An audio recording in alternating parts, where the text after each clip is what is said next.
Luke Stein here. This short video is going to introduce bond valuation.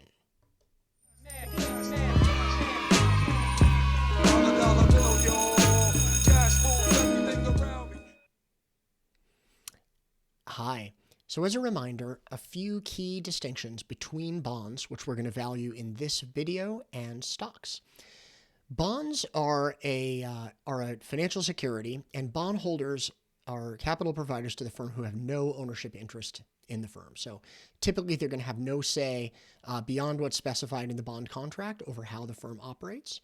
Their claim is just going to be a fixed claim on cash flows. As we're going to lay out when I show you a bond coming up in a minute, the bond contract is going to specify the size of those payments that are along the life of the bond, typically called coupons, and then a big face value or par value payment that happens at the end. In contrast, shareholders, equity holders, stock owners, different names for the same thing, are going to have variable payments, and they're going to have the ability to exercise control over how the firm operates. So who buys bonds?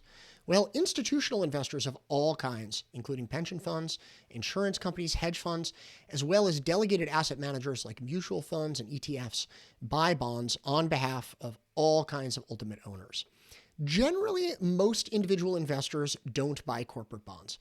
Part of this has to do with some of the logistical challenges associated with buying an individual bond as an individual investor. Also, the fact that many corporate bonds are fairly expensive. So to buy even one might cost more than some investors want to put in. So who issues them? Well, mainly firms and governments.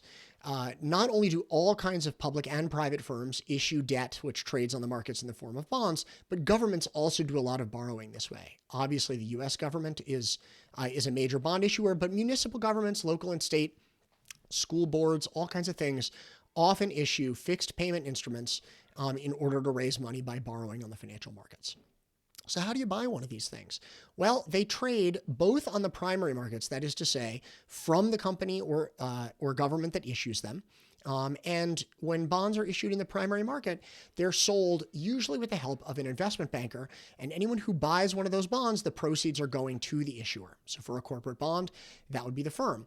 Of course, once they're out there for the life of the bond, and you can buy bonds on the secondary market or after issuance.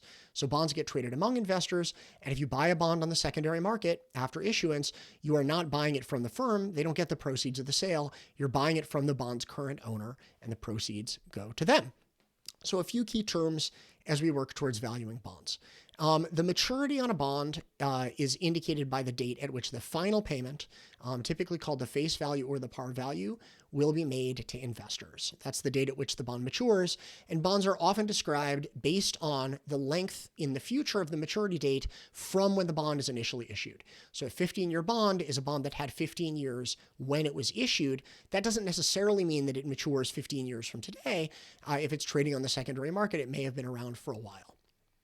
The face value or par value of the bond is the amount that a bondholder receives when that bond matures, so on the maturity date. Whoever owns it then should be able to receive that face value or par value. Along the way, bondholders are going to receive coupon payments, which are determined by the coupon rate.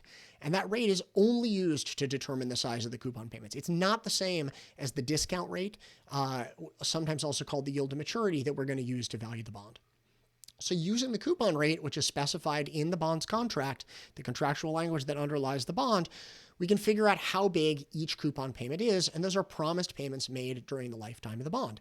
If you look at what a sort of old pre-computerized bond issue might have looked like, in addition to the contractual language that described the bond issue, there actually were these attached individual coupons. And every 6 months, you could tear one of these off and send it in to the issuer. It would have the date at which that coupon was promised. And they were literally individual paper coupons that you could send in to receive that coupon payment. And once you see that a bond looks like this, you start to understand the origin of some terms that continue to get used even for modern bonds. So people sometimes talk about coupon strips, for example, which might be a financial instrument literally associated with a strip of coupons torn off from the bond. The term of the maturity is the amount of time remaining until the repayment date. So the maturity or term of a bond is equal to the amount of time until its maturity date when it's issued, but then may decline over the life of the bond. And the yield to maturity is going to be the discount rate that we use to figure out the value or price of the bond. it turns out that that discount rate is going to equal the implicit rate of return, or the expected rate of return that a bondholder should earn if she buys the bond now at the price it's trading at and holds it all the way until it matures. More on this coming up soon. So how do we apply DCF? Well, recall, generically, we do DCF, or discounted cash flows, by calculating the present value of all of the future cash flows that an investor can expect to receive if she buys a financial asset, but we could also use that tool in order to try to value real projects or firms as a whole. So we need to know the future cash flows. Fortunately, those are going to be specified directly on the bond, the coupon and the face value. And then we need to know the discount rate. That yield to maturity that I mentioned on the last slide, and therefore we can, and then we can use those in order to figure out through a present value calculation the fair price of the bond today. So how does that wind up looking?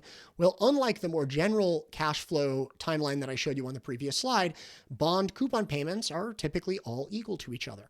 So all of those coupon payments drawn here as upward pointing arrows are going to be exactly the same height, and therefore they represent an annuity, where an annuity is any stream of equally spaced cash flows, all of which are equal in amount. And for the typical corporate bond, those payments are going to be paid every 6 months. So you can see we've drawn coupons being received at 6, 12, 18, 24 months, etc., all the way until the bond matures.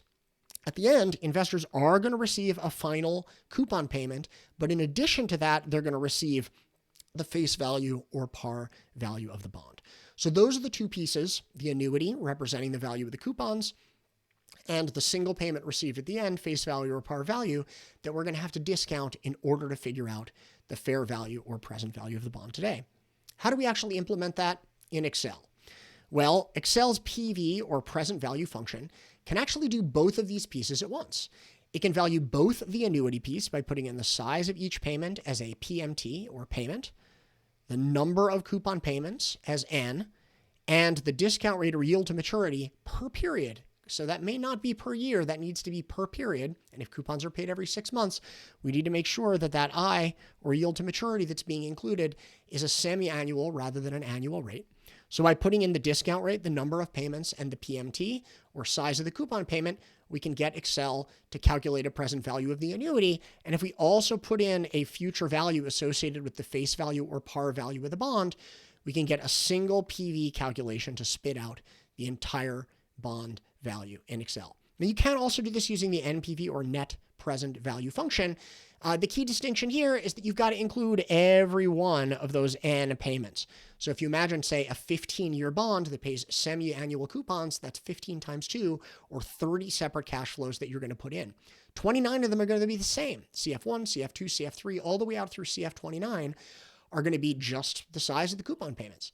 What's that nth, or final cash flow, going to be? Well, it's going to be the size of the face value plus the last coupon payment. This is available. It works great. It's not typically what I would recommend. And you're going to see me solving bond valuation problems using the PV function, but you can do this using FV. So face value is always going to be given. When I say given, I mean it's given on the bond contract itself. If I'm asking you to solve a bond valuation problem, I'll try to remember to give it to you, but I can tell you by convention, face values of corporate bonds in the United States are typically priced at $1,000 face value or par value. So anytime that you face, no pun intended, anytime that you encounter a bond valuation or bond pricing problem, if it's a corporate bond and the face value or par value is not specified, you should expect to be pricing a bond with a $1,000 face or par value. So what's the coupon payment? Well, we can calculate it by taking the coupon rate and multiplying it by the face value of the bond. So a 9% coupon bond is going to pay $90 in coupons. A 9% coupon rate times that $1,000 face value. But of course, that coupon rate times the face value gives you the size of the coupon payments totaled over the course of a year. And why is that? Well, it's because coupon rates, like pretty much every other interest rate that we ever talk about, are going to be expressed as APRs, or annual percentage rates per year. So a 9% annual coupon bond times that $1,000 face value is going to pay $90 in coupons per year. But if it pays semi-annual coupons or semi-annual payments, the size of each individual coupon payment is only going to be $45. So in general, if we don't know the coupon payment on a bond, but we know the bond's coupon rate, We can calculate the size of the coupon payment just by figuring out the size of the coupons annually, that's in the numerator, and then dividing by the number of coupon payments that get made per year. I am going to include in the slides that I'm distributing with this video a formulaic version of what I just showed you. This is not something that you should expect ever to need to use in your life, but in case you're interested, here it is. And what is this formula doing? Well, it is basically showing you the value of the bond as the value of all of the individual coupon payments discounted one by one, plus the value of that face value or par value received at the end, all discounted back. And that thing can actually be written in closed form as the annuity value, plus the present value of the face value. Again, let's consider this bonus content. So let's do some practice. In this first question, we're going to work on pricing a bond, which offers an 8% coupon rate. So that means right away that we know that assuming $1,000 face value, which is a reasonable assumption, but is also indicated at the end of the question, per par value of $1,000, that 8% coupon tells us that this bond is going to pay $80 in coupon payments per year. And in fact, because it pays annual coupons, which is indicated in the question as well, the bond makes annual payments, we know that the size of that coupon payment is going to be $80 per coupon. So I'm just going to make a note here that the size of the payment is $80. Okay, so that's going to be $80 per period. What else do we note? Well, we've got that the bond has 10 years left before it matures. So that tells us how many coupon payments it's going to be making. It's going to be making 10 years worth of payments. And since it makes annual payments, that means that it's going to be making N of 10 more payments before it matures. So we know that N is 10. There are 10 periods left before maturity. We know that the payment is $80 per payment.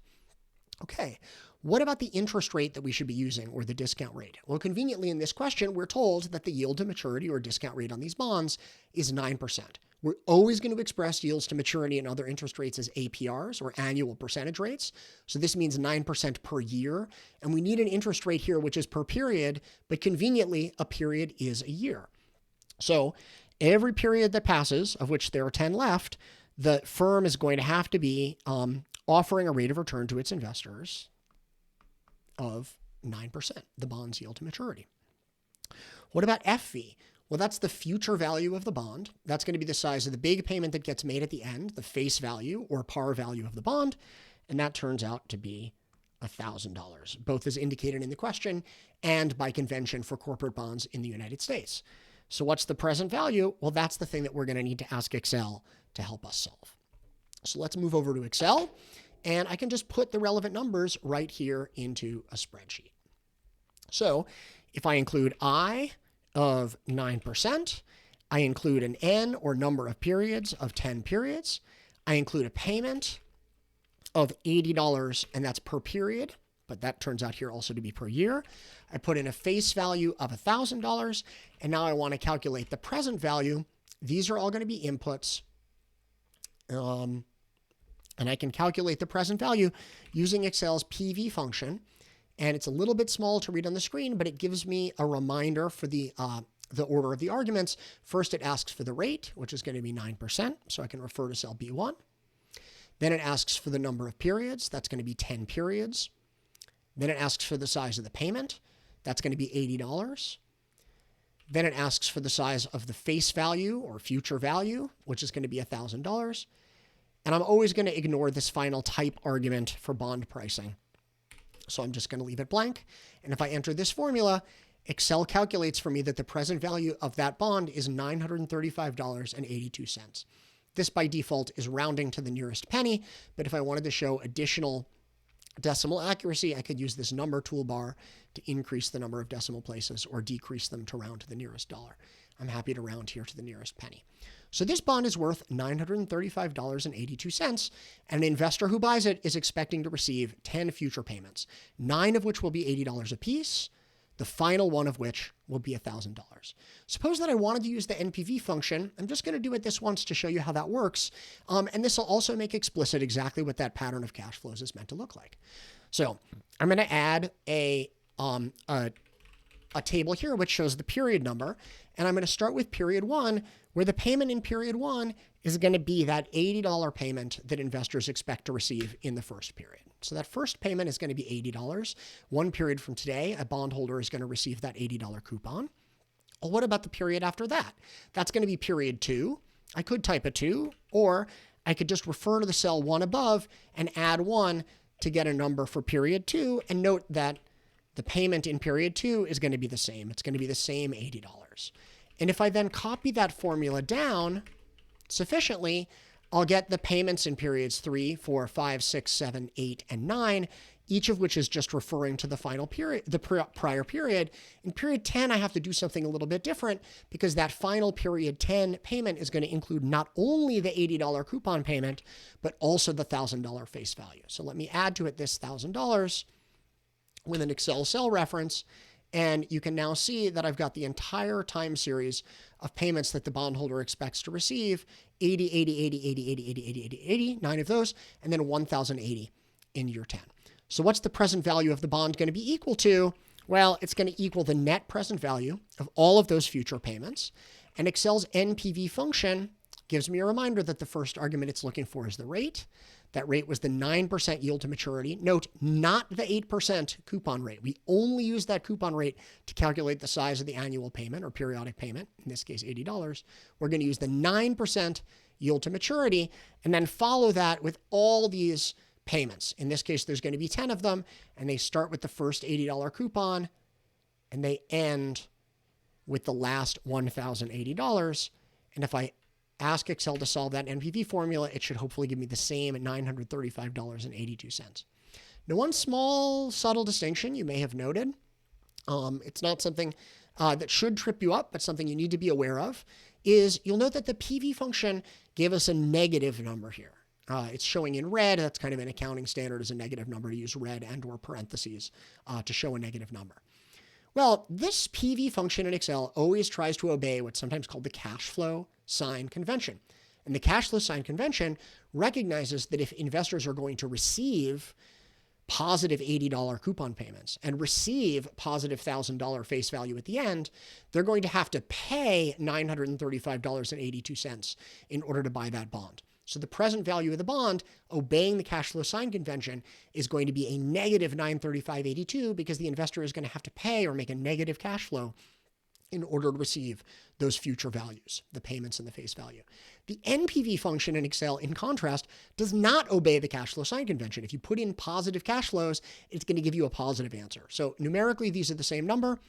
Excel does what Excel does. It does obey the cash flow sign convention for its simple built-in time value of money functions, rate, number of periods, payment, FV, and PV. It's going to obey the cash flow sign convention for all those functions. It doesn't for NPV. So just something to be cautious about. So what do we get for our PV? We get that our PV on this bond is $935.82, rounded to the nearest penny. Okay, what happens if coupon payments are semi-annual? Well, we've already said all we need to do is we need to divide the size of the annual coupon payment. That would be the coupon rate times the $1,000 face value. And then we need to divide by 2, because those payments come twice a year. That, of course, also means that we're going to have to be careful to adjust and the number of periods and the discount rate, the yield to maturity, in order to be not the number of years, but the number of periods, and the discount rate or yield to maturity expressed per 6 months or per period, not per year. In order to do that, we're going to have to divide the discount rate expressed as an APR by 2 to get a 6-month or a semi-annual discount rate. So an example of how that might work. Suppose we wanted to price or value a 6% coupon semi-annual bond with 10 years to maturity if we know that the current yield to maturity is 8%, and as always, the par value on that bond is $1,000. So critically, this 6% semi-annual coupon is 6% per year. Even though it's a semi-annual coupon, the coupon rate is always expressed as an APR, or annual percentage rate, which means that the coupons on this bond are going to be 6% times the $1,000 That's $60, but it's $60 per year, and we have to divide by 2. Okay, so if we move back over to Excel, and I told you I wasn't going to use the NPV formulation anymore, so let's get rid of it. Okay, the coupon payment here is going to equal the $1,000 face value times the 6% coupon rate, but we have to divide by 2 to get $30 coupon payments per period, where a period is half a year. Okay, we know that the yield to maturity on this bond is 8%, but that's an APR quote. So our interest rate is going to be not 8%, or our yield to maturity is going to be not 8%, but 8% divided by 2, which is 4%. And N is always the number of periods, not the number of years. If this bond has 10 years to maturity, but pays coupons twice a year, that means it has 20 coupons or 20 periods left to go. As always, it's going to have the $1,000 face value. Okay. So if we move back to Excel, we can put those numbers in. The yield to maturity, the rate on this bond, again, not the coupon rate. We only use the coupon rate to calculate payments. The rate on this bond is going to equal the 8% yield to maturity per year divided by 2 periods per year. It's going to be a 4% yield to maturity. The number of periods remaining is 10 years times 2 periods per year. Whoops, need an equal sign. 10 years times 2 periods per year, or 20 periods. The face value on this bond is going to be $1,000 as always. And I'm going to put in literally exactly the same formula that I had before. If I hadn't deleted it, it would still have worked with all of those cell references before. I need the present value at a rate of 4% per period over 20 periods with payments of $30 per period and an extra $1,000 at the end. I'm going to ignore the type argument, and I get that this bond has a present value of $864.10. Okay, so we've got a PV of $864.10, with apologies for my handwriting. What if we know the value of the bond, or the price at which the bond is currently trading, but we don't know that yield to maturity? Remember, in the last 2 questions, I told you what the yield to maturity was on an APR basis. In this case, 8% per year or 4% per period. Well, if we can observe the bond's trading price or value, we can figure out what the bond's yield to maturity is. And that yield to maturity tells us the expected rate of return that a bondholder could expect to earn given the price of the bond today, assuming that she holds the bond until maturity. That's why we call it yield to maturity. And assuming that the bond makes all promised payments. So for the bondholder who buys the bond today, earning a return equal to this yield to maturity is, in a sense, the best case scenario if she holds to maturity. She might do worse. The firm might default. It might make less than its promised coupon payments. It might make fewer than the number of promised coupon payments. It might not manage to make the full face value or par value payment at the promised time at the end. But assuming that the bondholder is able to buy the bond today at its current price, hold it to maturity, and receive all of the promised payments, the rate of return she's going to earn per period is equal to the bond's yield to maturity. The timeline is going to look exactly the same as it did before. It's just that we know different stuff, and we are going to solve for a different unknown. So now, instead of calculating the PV, we're going to put in a known PV, and we're going to calculate the rate in Excel, which will identify as the yield to maturity on the bond, just being careful that that's going to be a per period rate, and we may have to adjust to get an APR. So an example, yields to maturity with annual coupons. So let's consider a bond that pays a 10% annual coupon, that has 15 years until it matures, offers as always a par value of $1,000, but which a bond investor could buy today for $928.09. So what's the interest rate or yield to maturity on this bond? I don't know. That's the thing we have to try to solve. We do know all 4 of the other things listed here. So we know N, the number of periods. This bond has 15 years to mature, and as indicated in the slide title, it makes annual coupon payments. So let's call this 15. It's going to make N equals 15 future payments. The size of those payments is going to be equal to 10% per year, or $100 per year. And since it makes annual coupon payments, that means it's going to pay 100% per period.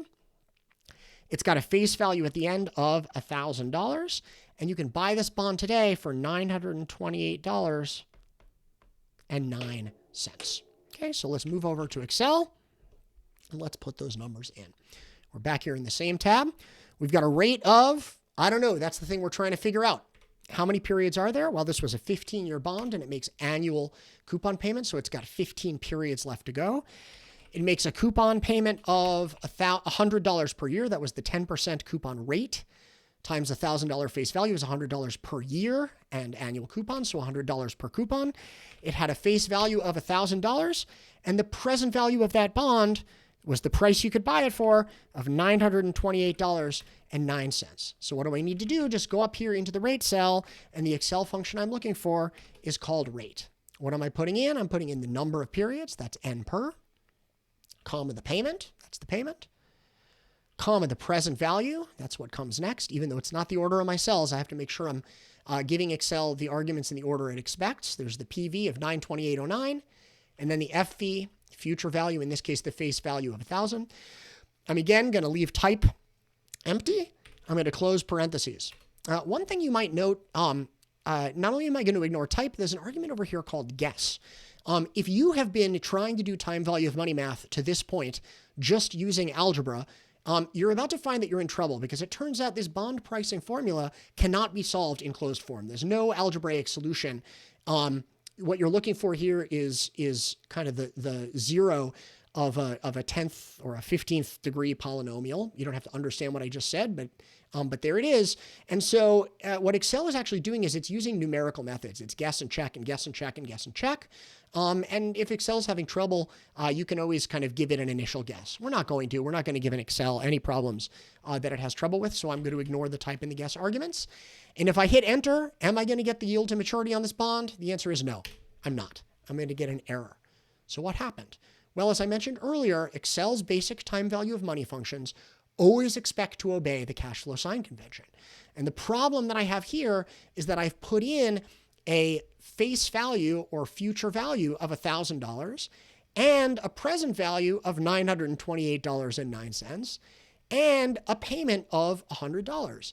So if you imagine drawing the cash flow diagram, this would be as if all of the arrows pointed up into the sky. This cash flow pattern represents an investor who receives $928.09, receives $100, $100, $100, $100 for 15 years, plus an extra $1,000 at the end. That, of course, is not what the bondholder does. She has to pay $928.09. So in order to get rid of the Excel error, we have to make sure that we put the $928.09 present value in as a negative number because the bondholder has to pay that. And Excel calculates an 11%, or let's make sure we show a little more decimal accuracy. Well, it turns out it's 11.00, or almost exactly 11% yield to maturity on this bond. Okay, so what's the yield to maturity on this bond? Well, it's 11% per period because yields to maturity are always per period. But of course here, it's also 11% per year because this bond makes annual coupon payments. That's not going to be the case in the last example question that we'll go through. So this fourth bond price in question is going to be an example where we try to calculate the yield to maturity on a bond that pays semi-annual coupons. This is going to be a bond that pays 10% coupons but pays them semi-annually. That means that each year it's going to pay $1,000 times 10%. Or $100 in coupon payments, but the firm does that twice per year, and therefore it's going to pay, that should be $100 per year divided by 2, or $50 per half-year coupon payment. How many of them they're going to be? Well, it's 20 years to maturity, but it pays semi-annual coupons, which means it's going to have 20 times 2, or 40 remaining coupon payments. The face value of the bond is $1,000, as always, and the present value or price of that bond is $1197.93. I'm going to put that in as a negative number because that's how we have to enter it into Excel. So let's move over to Excel. Let's delete the numbers that we have in there. I'm going to leave that rate function because it should work just as well as it did before. The number of periods was equal to 20 years times 2 per year. This bond has 40 coupon payments left to come. It paid a 10% coupon on its $1,000 face value, or $100 in coupons per year, which means $50 per half year. It had a face value of $1,000 coming at the end, and a bondholder was going to have to pay $1197.93 in order to get that bond today. And we calculate a yield to maturity of 4%. But critically, that rate is per period. So if we want to get the correct yield to maturity on this bond, we have to make sure we multiply that periodic yield to maturity by 2 in order to get a per year or APR, annual percentage rate. And indeed, the yield to maturity on this bond is 8% per year. So let's put in that 8%. And we've got a note at the bottom of the slide that we have to make sure to multiply the 6-month yield to maturity by 2 in order to get the annual yield to maturity. One quick note that I would offer about this example. This is a bond for which an investor has to pay almost $1,200, even though she's only going to receive a $1,000 repayment at the end. Let me say that again. This is a bond for which the investor would have to pay almost $1,200, even though she's only going to receive a repayment of $1,000. Seems a little crazy. Why would an investor ever pay $1,200 if she's only going to receive $1,000 at the end? Well, the answer is she gets these big, fat, attractive 10% coupons every year for the next 20 years. And an investor who only requires an 8% rate of return on her money is very, very happy to receive 10% coupons. In fact, she's so happy to receive those big coupon rates over those big coupon payments over the next 20 years that she's willing to pay a premium over the face value of the bond. So even though this bond has a $1,000 face value, she's willing to pay $1,200, almost a 20% premium, a 19.7% premium, because the coupon rate on these bonds is so high. And we call this kind of bond a premium bond. If I go back to the last example, we had exactly the opposite situation. The investor is only willing to pay $928 for a bond, even though she's going to get the $1,000 face value at the end. Well, what's going on?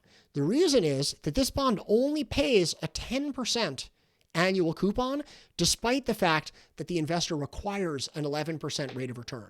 Why does she require an 11% rate of return? Maybe because she's impatient, and maybe because the issuer has sufficient risk that she's worried she may not actually receive all 15 of those coupon payments or all $1,000 face value payment on time at the end. And a bond like this we call a discount bond. It's a bond for which an investor is only willing to pay a discount price relative to the face value. Okay.